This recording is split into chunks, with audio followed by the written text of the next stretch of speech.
જય શ્રી કૃષ્ણ, જય સિયારામ મિત્રો. કેમ છો? બધા મજામાં છો ને? માનું છું ઘણા લાંબા સમય પછી વિડીયો બનાવું છું, પણ જે ઇન્ફોર્મેશન લઈને આવ્યો છું એ સાંભળી તમે બધા જ ખુશ થવાના છો. કેમ આવું કહું છું? એ પહેલો એક મુદ્દો છે કે આ જે ઇન્ફોર્મેશન છે એ પોલિટિકલ બેઝ ઉપર છે. યુકેમાં અત્યારે પોલિટિકલ્સ જે ન્યૂઝ ચાલી રહ્યા છે અને એમાં પણ એક નવું નામ ઉભરાઈને આવી ગયું છે અને એ ખરેખર કિયર સ્ટારમરની આવનારા સમયની અંદર મુશ્કેલીઓ વધારી શકે છે અને સાથે સાથે જે હોમ સેક્રેટરી સબાના મહેમૂદ છે એમની પણ આવનારા સમયની અંદર ઘણી બધી મુશ્કેલીઓ વધી શકે છે. વિડીયોને અંત સુધી ચોક્કસથી જોજો મિત્રો, આખી વાત સમજાઈ જશે. છે કે માન્ચેસ્ટર યુકેનો જે એક પાર્ટ છે તો એની અંદર પાછલા 7 વર્ષથી એક મેયર હતા.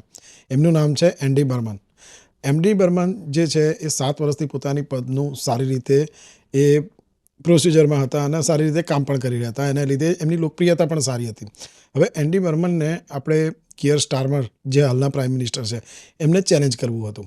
તો એ ચેલેન્જ કરવા માટે એક પ્રાઇમ મિનિસ્ટરની જે ઇલેક્શન હોય છે તો એની માટે એક પ્રોસિજર હોય છે.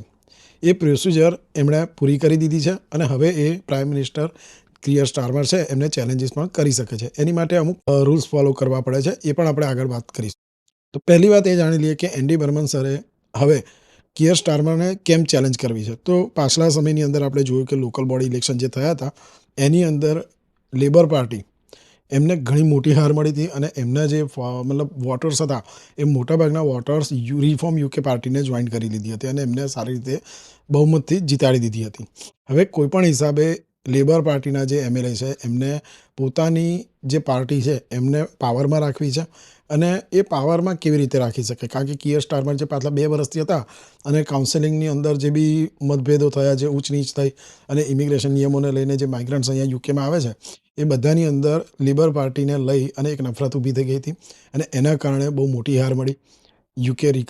રિફોર્મ યુકે પાર્ટી જે છે એ 1400થી ઉપરની સીટો પર જીત મેળવી ચૂકી હતી.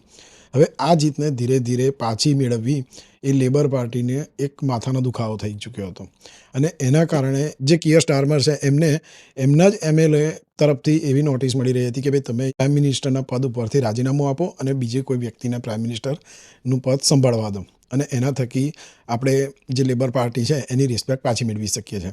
અને એવી રીતે એ નામ હવે ઉભરાઈને આવ્યું છે એન્ડી બર્મન સરનું.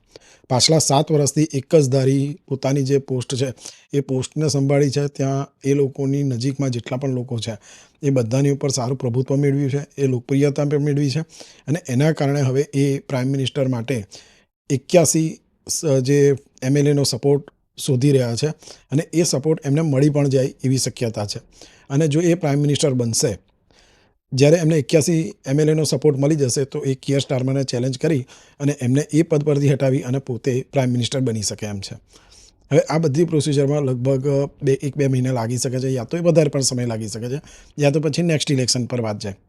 પણ જે પણ થશે એની ઇન્ફોર્મેશન તમને મળવાની છે આપણે વિડીયો પરથી. હવે એન્ડી બર્મનની જે સરકાર બને, જે પ્રાઇમ મિનિસ્ટર બને તો આગળના નિયમોમાં જોઈએ તો ખાસ કરીને આપણું બધાનું ફોકસ તો એક જ વસ્તુ પર હોવાનું કે ઇમિગ્રેશન નિયમોમાં ચેન્જીસ થશે કે નહીં થાય. તો મિત્રો 100% નિયમોમાં ફેરફાર થશે પણ એ હાલની પરિસ્થિતિ કરતાં ઘણા ડિફરન્સ હશે. કારણ કે જ્યારે ઇલેક્શન આ જીત્યું એન્ડી બર્મન સરે, જે પ્રોસિજર હતી પ્રાઇમ મિનિસ્ટર માટેની એ પ્રોસિજર જ્યારે એમણે પૂરી કરી ત્યાર પછી એક એમણે પ્રેસ કોન્ફરન્સમાં એ પણ વાત સ્વીકારી છે કે આપણે અમેરિકાની જેમ જે આઈસીની રેડ કરે છે અને બધાને માઇગ્રન્ટ્સને ગમે એમ કરીને એ લોકો યુએસમાંથી જે તગેડવા માગે છે એના કરતાં આપણે ડિફરન્ટ વે પકડીશું અને હાલની ગવર્મેન્ટ જે પ્રપોઝલ પર કામ કરી રહી છે કે 5 વર્ષથી 10 વર્ષમાં આવેલા રૂલ્સ, પછી બીજા અસાઇલમ સિકર્સ માટે કે બીજા ઘણા બધા નિયમોમાં, તો એમાં આપણે પૂરેપૂરી વિચારણા કરીશું. જેટલા બી આપણા સાંસદ છે, જેટલા બી એમએલએ છે એ બધાનો સપોર્ટ લઈશું અને ત્યાર પછી વોટિંગ પણ કરાવીશું અને વોટિંગમાં જે નિયમ માટે પ્રપોઝલ આવશે તો એની ઉપર આપણે વિચારણા કરી અને પછી એ નિયમો લાગુ કરવાની વાત કરીશું. હવે એન્ડી બર્મન જો પ્રાઇમ મિનિસ્ટર બને અને કિયર સ્ટારમર જો પોતાની પ્રાઇમ મિનિસ્ટરનું પદ છોડે તો એમની સાથે સાથે એમણે બનાવેલા ઓફિસર્સ છે એમની પણ ત્યાં આગળ રાજીનામું આપવું પડે.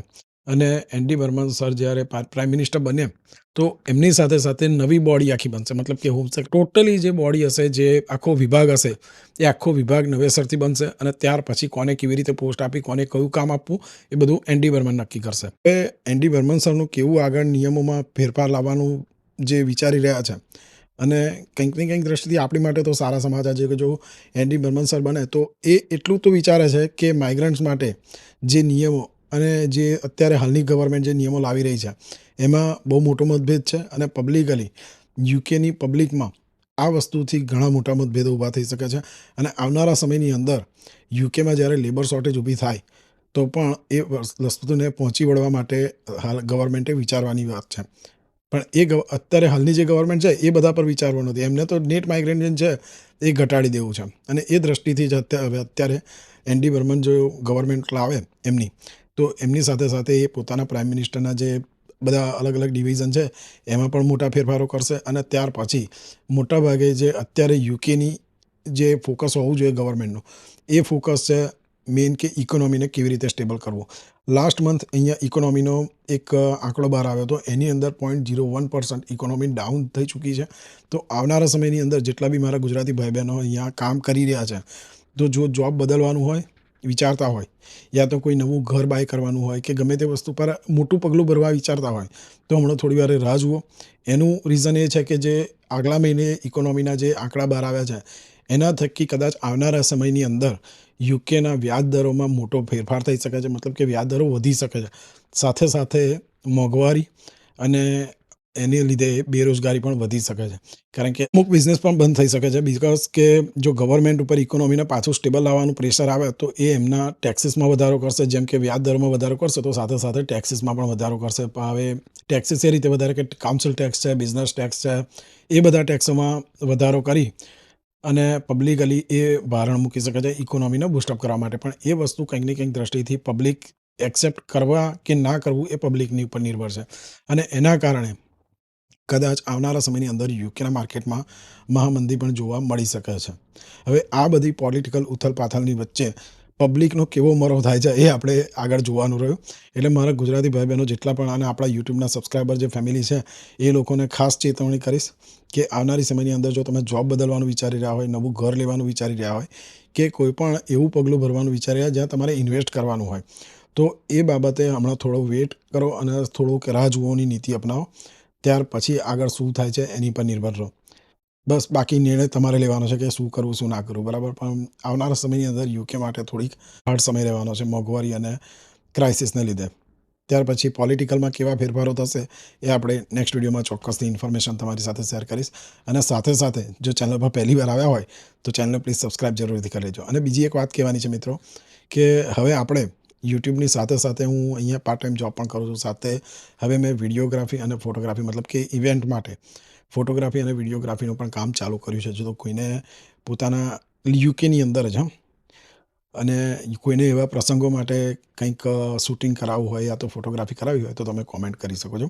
અને મને અહીંયા ઇન્સ્ટાગ્રામ આઈડી મારું દેખાય છે તો ત્યાં પણ તમે કોન્ટેક્ટ કરી શકો છો. સેટિસ્ફેક્શન કામ મળશે તમને મિત્રો. વિડીયોનું જે મારો એક્સપિરિયન્સ છે એના થકી તમને વિડીયો એડિટ કરીને પણ મળશે, ફોટા એડિટ કરીને પણ મળશે. સાથે ઇન્સ્ટાગ્રામ અને વોટ્સઅપનો અત્યારે જમાનો છે તો એમાં સ્ટેટસ અને રીલ મૂકવા માટે પણ તમને વિડીયો હું પ્રોવાઈડ કરી શકીશ મિત્રો. તો જો તમારે કોઈ પણ ઇવેન્ટ માટે શૂટ કરાવવું હોય યા તો ફોટોગ્રાફી કરાવવી હોય તો તમે કોન્ટેક્ટ કરી શકો છો મિત્રો. મળીએ નવા વિડીયોમાં નવી ઇન્ફોર્મેશન સાથે. ત્યાં સુધી સૌને જય શ્રી કૃષ્ણ, જય સિયારામ.